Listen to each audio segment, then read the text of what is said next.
So I can convert metric units by moving the decimal. So we're not doing dimensional analysis like we did on that starter problem necessarily. I think I'll do it for like one, but then I'm not going to do it anymore. Now the reason is because metric units, and I think it was 8.1 we saw metric units. Actually, there would be a lot of them to memorize. But the good news is that really all we're doing is looking at length, capacity, which is more like volume, and then anything is with length. Cool. Weight is the other one. Okay.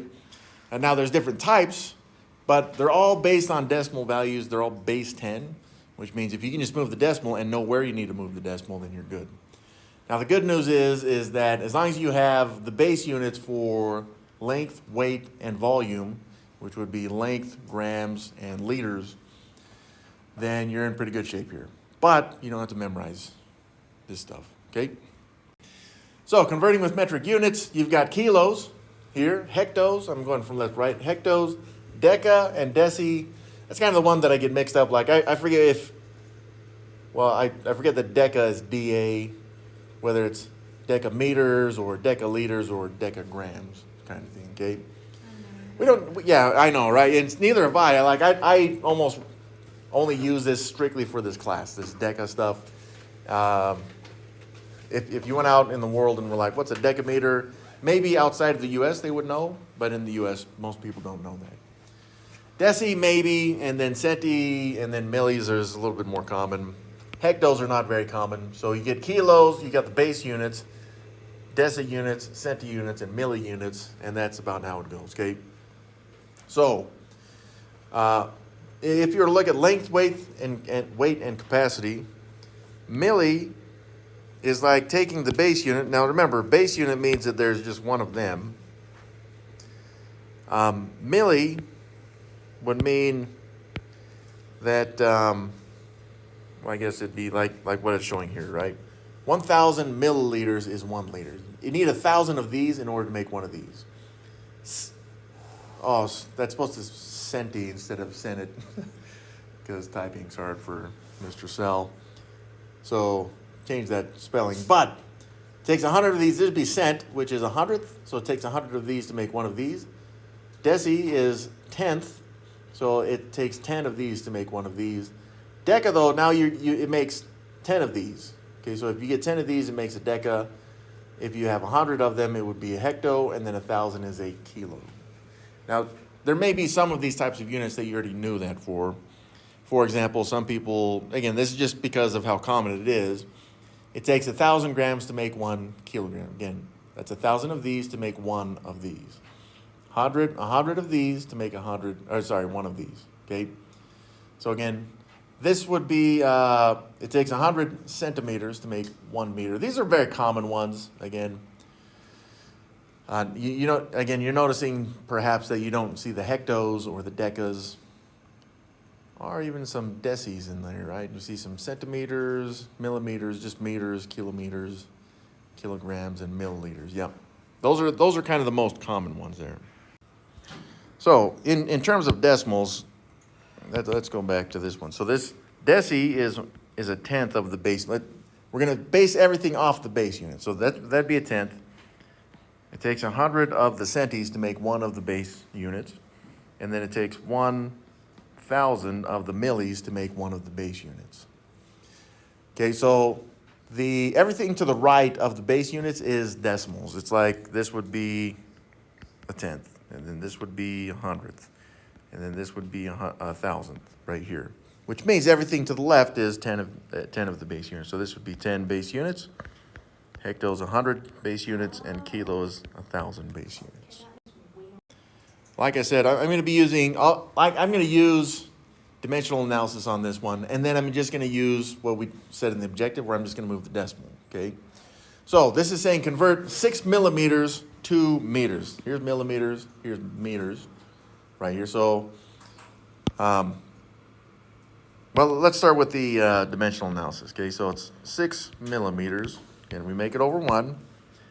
Now the dimensional analysis would say we're going to multiply it by 1, but what is 1? It's whatever we want it to be. And right now, what I'd like to know is that I'm going to get rid of millimeters and just change it to meters, okay? Now, even though we don't have a conversion factor down here for it, we did on the last slide, but I'm going to use the chart to do this, all right? So technically, you don't have to memorize those conversion factors that we just saw, as long as you have this chart, and I'll show you how, okay? So the bigger one is usually the one that's a 1. Sometimes it's not always that way, but what I do know is that it takes 1,000 millimeters to make 1 meter. Okay, so this is something divided by itself. These have the exact same value, something divided by itself. So that's why this is like multiplying by 1. And with that, the millimeters now are going to cancel out. They undo each other. They're gone. However you want to say it, they become a phantom 1. And now, when I multiply this, I now have as my label meters, which is what it said that you want up here. Okay?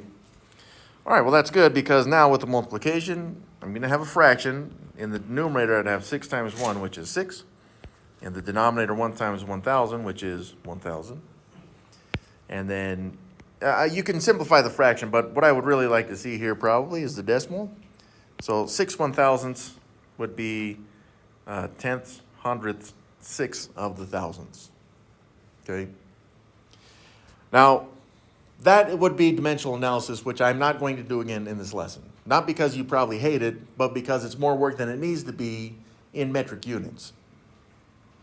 What I do want you to notice right now is if you were to look very closely at what we started with, 6, and what we ended up with, which was 0.006, really what we did, the number didn't change, right? You see a 6 in the beginning. It was 6 millimeters, but then it changed into meters. It's still 6 though, okay? All that happened is we took the millimeters, decimal, and then we moved it so that it's right here instead. Well, how would we know that? Well, it's because if you were to look at millimeters, okay, that's what we're going to start at. Start with millimeters. Okay, so I would say I'm going to start here. And then it says where we're going to end, right? It says we're going to end at meters. So this is, in the chart, I'm saying I know where I'm going to start and I know where I need to end. This tells me the direction that the decimal needs to move and how many place values it needs to move, okay? So if we started, as we did in the beginning, with 6 millimeters, and again, I want to see the decimal because we are moving a decimal, so I'm going to have it at 6 point. If I wanted more zeros to the right, then I could put them, but I know I'm moving the decimal to the left. And again, how do I know I'm moving to the left? Because from the start to the end is going to the left. Okay, and then how many place values? What I'd go from millis to centis to decis to base units. 1, 2, 3 place values, okay? So I will move the decimal 1, 2, 3 place values. That's where it ends. And then I end up with 2 empty place values. And I'll just put the 0 there in the beginning just to, for good measure. And we get the exact same answer. Don't forget your label though. Now it's in meters. Yeah, so that's how this works if you're just looking at moving the decimal, which is all you need to do. Just move the decimal. So HM, again, we don't see this very often in real life, but hectos, this hectometers, we're going to move this into centimeters, okay? Now take a minute, just try it and see if you can do it. So 243 hectometers. Now again, what I need to do, To the right. so we're going to start at hectos. Now again, if this was, let's say it wasn't meters, but it was liters or grams, you still start at hectos, H's, okay? So I see hecto is where we're going to start, which we've already labeled where that is on the chart. Centimeters is where it will end. Okay, so there's my end right there at centi. And again, please apologize. I apologize for the spelling. But start and end, that's where we're going. That's where we're starting and ending, which means, so I see that we're going to move the decimal to the right. And we're going to move it how many decimal places? 1, 2, 3, 4 decimal places. So let's take the starting number, 243 hectometers. The decimal would be after the ones place value as usual. But we already see how many times to move that decimal. So we're going to move it to the right, 1, 2, 3, and 4. All these empty place values end up with zeros. So I'll rewrite the final answer without the decimals, 2,430,000. If you want to put commas in, that's fine. Just don't forget the label at the end. This one up here said it was in centimeters, so that's going to be our final label there. So is this one done? All right, try this one then. Convert 97 kilograms into grams.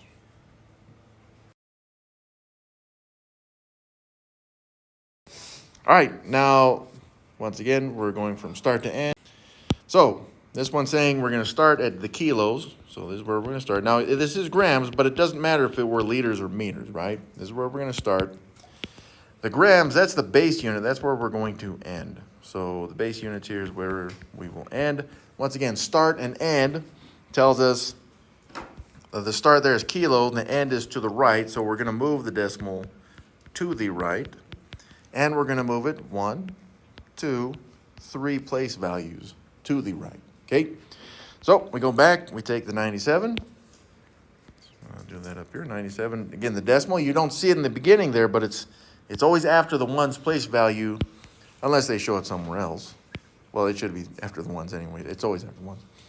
But we're going to move that decimal 1, 2, 3 place values to the right, fill the rest in with zeros, and then we end up with 97,000 grams on this one. So grams is abbreviated with just a G. That is all.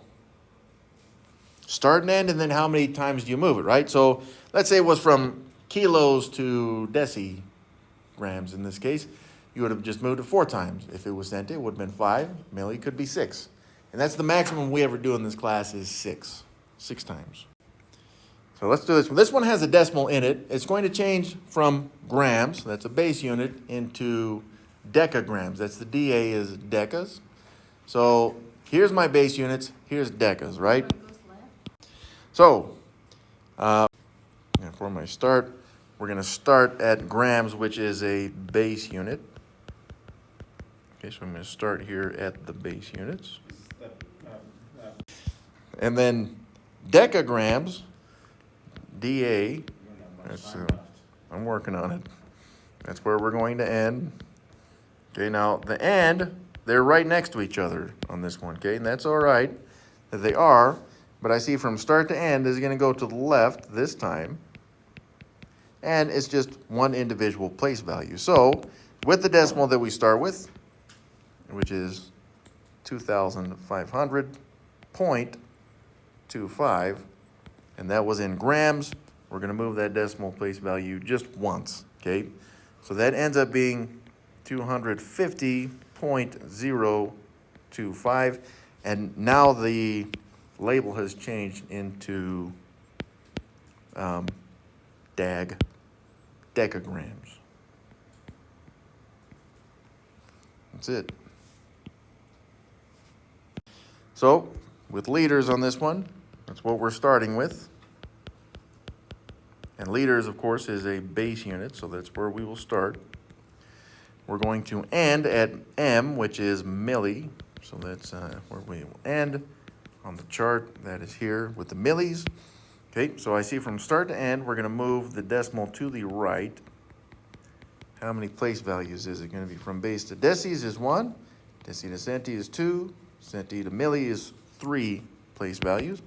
So with the decimal, like the one that we start out with at 0.1019, I almost botched that.